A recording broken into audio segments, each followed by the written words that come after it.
श्री स्वामी समर्थ. जय जय स्वामी समर्थ. स्वामींचं नाव घेऊन मी या व्हिडिओला सुरुवात करते. हिंदू धर्मशास्त्रात अधिक मासाला अत्यंत पवित्र आणि फलदायी मानले जाते. सन 2026 मध्ये हा पुण्यपर्व काळ ज्येष्ठ महिन्यात आला आहे. याला अधिक ज्येष्ठ मास असे म्हटले जाते. त्याची कालावधी 17 मे 2026 ते 15 जून 2026 असणार आहे. पंचांगानुसार ज्येष्ठ अधिक मासातील ही पौर्णिमा 30 मे रोजी सकाळी 11:57 सुरू होईल, तर दुसऱ्या दिवशी म्हणजेच 31 मे रोजी दुपारी 2:14 समाप्त होईल. आणि उदय तिथीनुसार ज्येष्ठ अधिक पौर्णिमा ही रविवारी म्हणजेच 31 मे रोजी साजरी केली जाईल.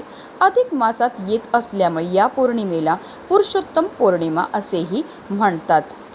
पुरुषोत्तम मास हा संपूर्णपणे भगवान श्रीहरी विष्णूंना समर्पित केलेला आहे. त्यामुळे या पवित्र महिन्यात येणाऱ्या पौर्णिमेचे फळ इतर सामान्य पौर्णिमेपेक्षा कित्येक पटीने जास्त असतं. शास्त्रानुसार या दिवशी केलेले प्रत्येक सत्कर्माचे फळ अनेक पटीने मिळते. या पवित्र दिवशी गंगेत स्नान करणे, भगवान विष्णूंच्या सत्यनारायण रूपाची पूजा करणे, उपवास करणे, दानधर्म करणे आणि भक्तिभावात लीन होण्याने सर्व पापांचा नाश होतो आणि भाविकांना सुख, शांती आणि समृद्धी लाभते.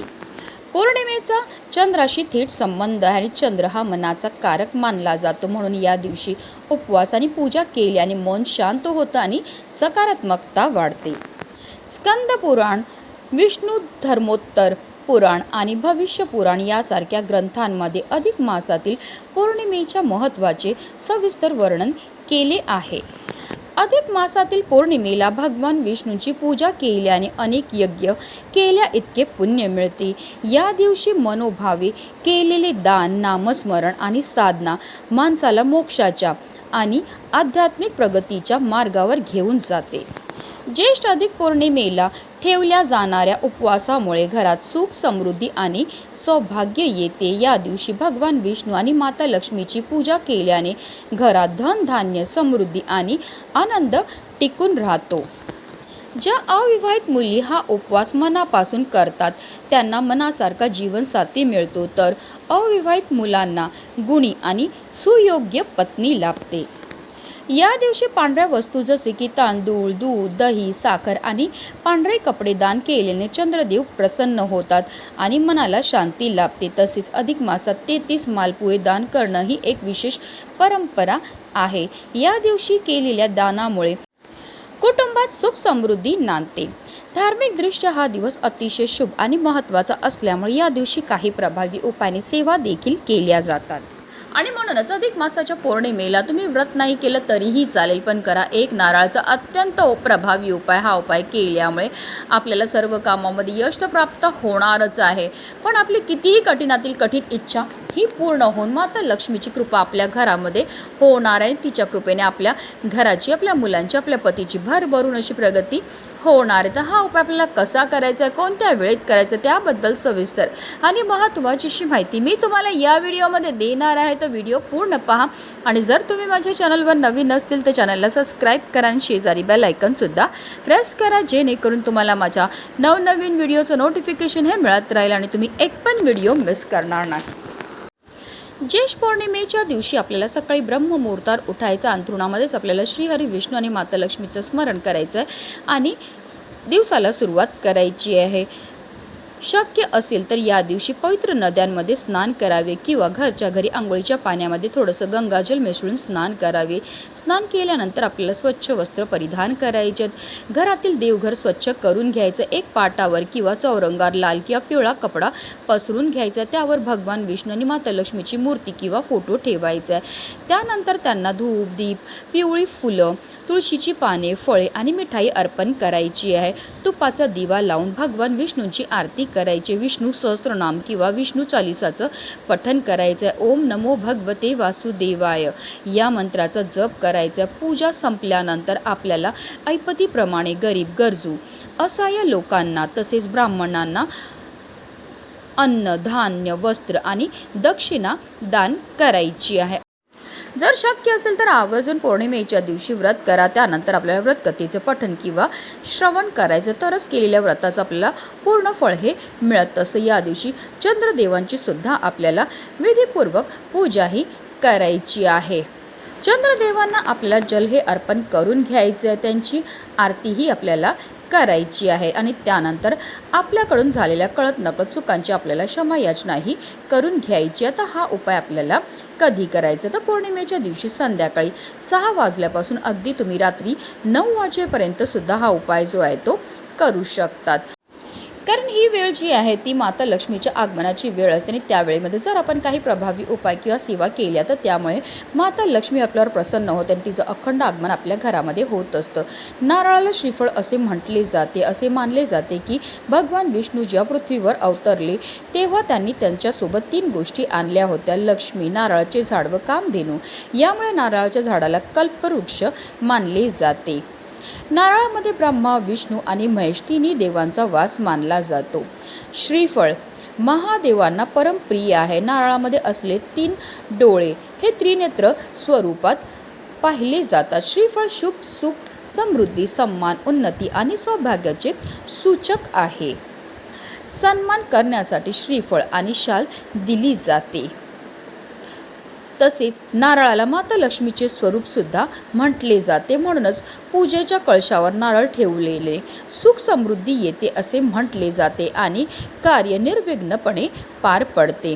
म्हणूनच आपल्याला पौर्णिमेच्या दिवशी आवर्जून हा नारळापासून प्रभावी उपाय जो आहे तो करायचा आहे. हा उपाय करण्याकरता आपल्याला एक नारळ हा लागणार आहे. आता हा जो नारळ आहे तो नवीनच असावा. अगोदर पूजेमध्ये वापरलेला नारळ आपल्याला या उपायाकरता घेता येणार नाही. तसेच या नारळामध्ये आपल्याला पाणीसुद्धा असणं गरजेचं आहे. आता आपल्याला हा उपाय सुरू करायच्या अगोदर सर्वप्रथम देवघरामध्ये दिवा हा प्रज्वलित करून घ्यायचा. कारण कोणतीही सेवा किंवा कोणताही उपाय जर आपण अग्नीच्या साक्षीने केला तर त्यामध्ये आपल्याला निश्चितच सफलताही प्राप्त होत असते. त्यानंतर आपल्याला विधिवत देवपूजा ही करून घ्यायची आहे.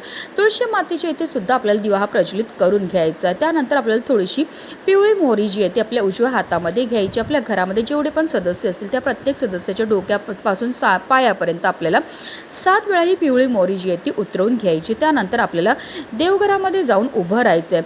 नारळ जो आपण घेतला आहे त्याची शेंडी जी आहे ती आपल्याला देवाच्या दिशेने ठेवायचे. अशा रीतीने आपल्याला तो नारळ जो आहे तो पकडायचा. आता या नारळावर आपल्याला 7 भीमसेनी कापूरच्या वड्या ज्या आहेत त्या ठेवायच्या. त्याचबरोबर पिवळी मोहरी सुद्धा आपण जी सर्वांवरनं उतरवलेली आहे ती सुद्धा ठेवायची आहे.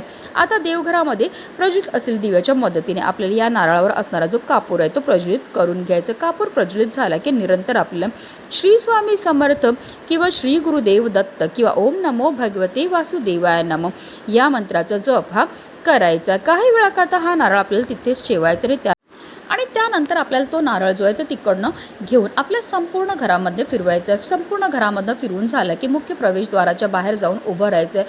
मुख्य प्रवेशद्वारावरून सुद्धा आपल्याला हा नारळ जो आहे उतरवून घ्यायचा आहे आणि आपल्याला पुन्हा आपल्या देवघरामध्ये येऊन उभं राहायचं आहे. जिथपर्यंत कापूर प्रज्वलित आहे तिथपर्यंत निरंतर आपल्याला मंत्राचा जप हा करायचा आहे. कापूर शांत झाला की हा नारळ आपल्याला देवघरामध्ये तसाच ठेवून द्यायचा आहे. पौर्णिमेच्या दिवशी हा उपाय करण्याला विशेष महत्त्व हे दिलं जातं. कारण नारळामध्ये आपल्या घरामध्ये असणारी जेवढी पण नकारात्मकता, इडापिडा, दोष शोषून घेण्याची क्षमता असते. आता हा नारळ आपल्याला काय करायचं आहे तर दुसऱ्या दिवशी आपल्याला हा नारळ जो आहे तो वाहत्या पाण्यामध्ये प्रवाहित करायचा. आता तुमच्याकडे नदी नसेल, समुद्र नसेल तर त्यामुळे आपल्याला काय करायचं आहे तर तुम्ही हा नारळ इकडे तिकडे टाकायचा नाही आहे. तुम्हाला जमिनीमध्ये खड्डा खोदायचा आणि त्यामध्ये आपल्याला हा नारळ जो आहे तो पुरून टाकायचा. अशा रीतीने आपल्याला हा उपाय जो आहे तो करायचा आहे. अजून एक उपाय जो आहे तो आपल्याला नारळापासूनच करायचा आहे. आपल्याला लक्ष्मी प्राप्ती करता, कर्जमुक्ती करता, इच्छापूर्ती करता हा उपाय करायचा. हा उपाय करण्याकरता सुद्धा आपल्याला एक नारळच लागणार आहे. नारळसुद्धा नवीन असावं. तसेच त्या नारळामध्ये आपल्याला पाणीसुद्धा असणं गरजेचं आहे. देव घरामध्ये आपल्याला आसन घेऊन बसायचं आहे आणि आपल्याला एक लाल रंगाचा कपडा जो आहे तो देवघरासमोर अंथरायचा आणि त्यावर आपल्याला हा जो नारळ आहे तो आपल्या हातामध्ये पकडायचा आणि काही सेवा ह्या करायचे. तर आपल्याला 16 वेळा विष्णू गायत्री मंत्राचा जप करायचा आहे. 1 वेळा आपल्याला श्री सूक्तमचं पठण करायचं आहे. तसेच आपल्याला व्यंकटेश स्तोत्राचं पठण करायचं आहे. तसेच 16 वेळा आपल्याला गायत्री मंत्राचा जप करायचा. 16 वेळा आपल्याला कुबेर मंत्राचा जप करायचा. तसेच 16 वेळा आपल्याला नवार्णव मंत्राचा जप करायचा. 108 वेळा आपल्याला श्री स्वामी समर्थ या मंत्राचा जप करायचा. या सर्व अतिशय प्रभावी सेवा आहेत. या सेवा केल्यामुळे हा नारळ जो आहे तो अभिमंत्रित होतो. आता हा अभिमंत्रित नारळ जो आहे तो आपल्याला त्या लाल रंगाच्या कपड्यामध्ये ठेवायचा आहे आणि त्याची आपल्याला एक पोटलीही तयार करून घ्यायची. हा अभिमंत्रित जो नारळ आहे तो तुम्हाला तुमच्या तिजोरीमध्ये जिथे तुम्ही धन ठेवत असतील तिथे ठेवायचा आहे. किंवा आता तुम्ही व्यवसाय तुमचा नीट चालत नसेल तर तुम्ही तुमच्या व्यवसायाच्या गल्ल्यामध्ये किंवा कपाटामध्ये सुद्धा हा नारळ जो आहे तो ठेवू शकतात. ज्या घरातील स्त्री पौर्णिमेच्या दिवशी हा उपाय करेल त्या घरामध्ये अखंड माता लक्ष्मीचं आगमन हे होणार आहे. म्हणूनच व्हिडिओ जास्तीत जास्त लोकांपर्यंत शेअर करा, जेणेकरून प्रत्येकाच्या आयुष्याचं कल्याण हो हीच मनामध्ये इच्छा. श्री स्वामी समर्थ. जय जय स्वामी समर्थ.